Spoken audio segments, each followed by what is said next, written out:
প্রিয় ভিউয়ার্স, শখের রাজা শেখ আমারের পক্ষ থেকে সকলকে প্রীতি ও শুভেচ্ছা জানিয়ে শুরু করছি আজকে আরেকটি নিত্য নতুন প্রতিবেদন। এই প্রতিবেদনে আমার যে বড় বাচ্চাটা আছে, এই বড় বাচ্চাটাকে আজকে আপনাদের সাথে শেয়ার করব। অর্থাৎ আমি আমার বাচ্চাগুলিকে কয়টা সেক্টরে এবং কিভাবে রাখি এবং কিভাবে যত্ন করি সে বিষয়গুলি নিয়ে আপনাদের সাথে আজকে আলোচনা করব। আমার এই চ্যানেলটির পাশে থাকার জন্য সকলকে আন্তরিকভাবে ধন্যবাদ জ্ঞাপন করি এবং যারা আমার এই চ্যানেলটি এখনও সাবস্ক্রাইব করেন নাই, সাবস্ক্রাইব করে আমার চ্যানেলটির পাশে থাকার জন্য অনুরোধ রইল। আর আমার কথাগুলি এবং আমার খামারের হাঁসগুলি যদি ভালো লাগে, আমার কথাগুলি যদি ভালো লেগে থাকে, তাহলে অবশ্যই আমার চ্যানেলটি টাইমলাইনে রেখে দিবেন অথবা শেয়ার করে আরেকজন বন্ধুবান্ধবকে দেখানোর জন্য সুযোগ করে দিবেন। যাই হোক প্রিয় ভিউয়ার্স, আমার এই বাচ্চাগুলি দেখেন খাদ্যের জন্য যে যেতেছে আলাদা আলাদা সেক্টরভাবে রাখতে হয়, কারণটা হলো আলাদাভাবে না রাখলে বাচ্চাগুলি অনেক সময় সমস্যা সৃষ্টি করে। আলাদাভাবে যদি না রাখি তাহলে সমস্যা সৃষ্টি করে, কারণ এক এক ধরনের খাদ্য খেয়ে থাকে। এই যে দেখেন খাদ্য খাইতেছে, এই যে পর্যাপ্ত পরিমাণে খাদ্য খাইতেছে, এই যে দেখেন এই যে পর্যাপ্ত পরিমাণে খাদ্য খাইতেছে। সবুজ ঘাস খায় এবং ধানও যে খায়, ধান খাওয়ার পদ্ধতিটা, অর্থাৎ আমার যে হাঁসগুলি আছে বা বাচ্চাগুলি আছে খাদ্যের জন্য খুবই এক্সপার্ট এবং খুব ভালোভাবে খাদ্য গ্রহণ করে থাকে। এই যে দেখেন, এভাবে যদি পর্যাপ্ত পরিমাণে খাদ্য দিয়ে থাকেন তো অতি তাড়াতাড়ি বাচ্চাগুলি বড় হয়ে যাবে এবং শক্তিশালী হবে। এটা হলো খাদ্যের কারণে। আর রাজহাঁস সবসময় খাদ্যের উপরেই সবচেয়ে বেশি শক্তিশালী থাকে। যত বেশি খাবে তত বেশি শক্তিশালী হবে। এটা হলো আরেকটা বাচ্চার গ্রুপ, এটা এই যে দেখাইতেছি। সাথে আপনারা যে বড় হাঁসটা যেটা আছে এটাও দেখবেন। আপনি নিজেকে যদি প্রতিষ্ঠিত করতে চান কয়েকটা হাঁস দিয়ে শুরু করতে দেখতে পারেন। এটা যে কোনো পেশার পাশাপাশি থেকে আপনি শুরু করতে পারেন। আর হাঁস পালাটা নিন্দার কিছু না, লজ্জারও কিছু না। এটা আমি লালন পালন করি। আমাকে অনেকে অনেক কথা বলে, কিন্তু আমি গায়ে এটা মাখি না, কারণ হলো একজন গ্রামের কৃষকের সন্তান হিসেবে আমরা অবশ্যই কৃষি সেক্টরের সাথে বা কৃষিকাজের সাথে সংযুক্ত থাকতেই পারি। আর কে কী বললো এটা জানার বিষয় না, বড় বিষয়টা হচ্ছে এটা একটা আনন্দের সহিত আমি কাজটা করি বা শখের বসে কাজটা করি। তার মানে এই বাচ্চাগুলি আর সর্বোচ্চ 1 মাস, 1 মাসের পরে পরিপূর্ণ হাঁসের রূপ নিবে এবং একসাথেই সবগুলো থাকতে পারবে। যখন একসাথে থাকবে তখন আপনি দেখতে পারবেন কত সুন্দর দেখা যায়। এটা হলো আপনার আর একটা বড় হাঁস, এটা বয়স্ক হাঁসটা, এটা চলে আসছে। আর একটা গ্রুপ আসবে একটু পরে, এটা এখন চলে আসতেছে। যাই হোক প্রিয় ভিউয়ার্স, আমি এই সেক্টরে থেকে মনের আনন্দেই কাজগুলি করে থাকি।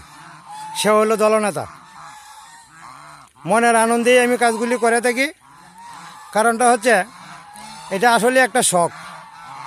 আমি আমার জীবনে যে শখটা ছিল, শেষ বয়সের যে শেষ শখ ছিল, এটা আসলে আমি মিটাইতেছি এবং পরিপূর্ণভাবে মিটাইতেছি। যাই হোক প্রিয় ভিউয়ার্স, আপনারাও যদি আপনাকে প্রতিষ্ঠিত করতে চান, স্বাবলম্বী করতে চান, তাহলে অবশ্যই এই সেক্টরে আসতে পারেন। এই সেক্টরে লাভ আছে, আনন্দও আছে, শখও মিটাইতে পারবেন। অর্থটাই সবচেয়ে বড় বিষয় না, বড় বিষয়টা হচ্ছে এই শখটাই হলো বড়। যে আমার বাগনে আছে, আমার বাগনে খুব পরিশ্রমী মানুষ, পরিশ্রম করে হাঁসগুলিকে রক্ষণাবেক্ষণ করেন।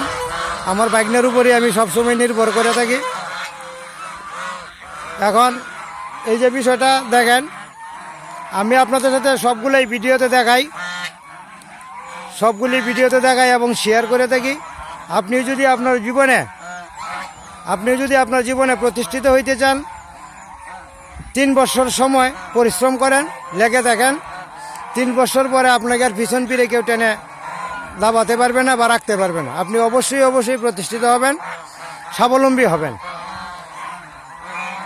অর্থ যারা আছে তার জীবনে অনেক মূল্য আছে, অর্থ নাই কোনো মূল্য নাই। যদিও বা কথাটা অপ্রিয়, তবু সত্য কথা।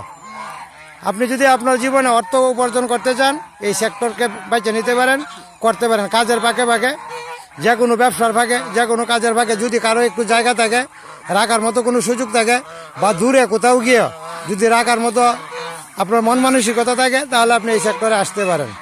আমি কিন্তু আমার বাসা থেকে প্রায় 10-12 কিলোমিটার দূরে আইসে কিন্তু আমার এই খামার স্থাপন করেছি এবং এইখানেই থাকি এবং অবসর সময়টুকু আমি এইখানেই ব্যয় করি।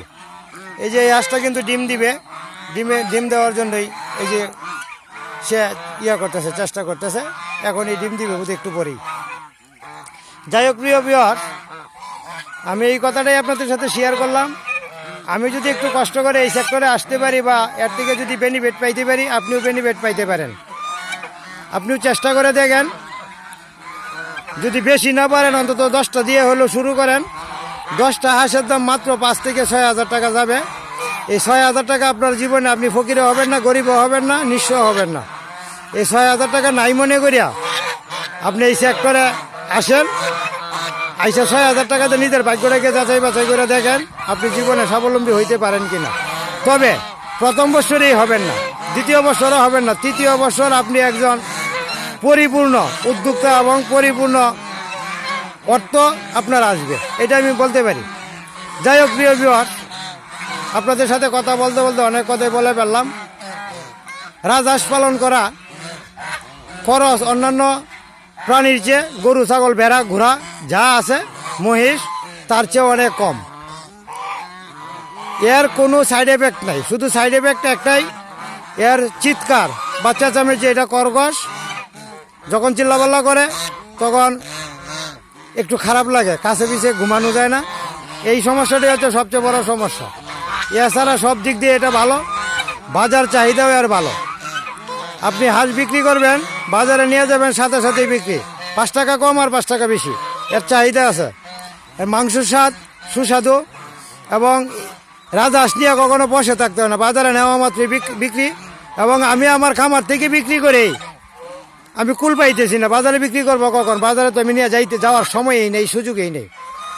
যেহেতু এর মাংস সুস্বাদু, এর মাংসের টান আছে, সবাই ভালোবাসে এবং সবাই নিয়ে থাকে, সুতরাং এই সেক্টরে আপনি আসতে পারেন।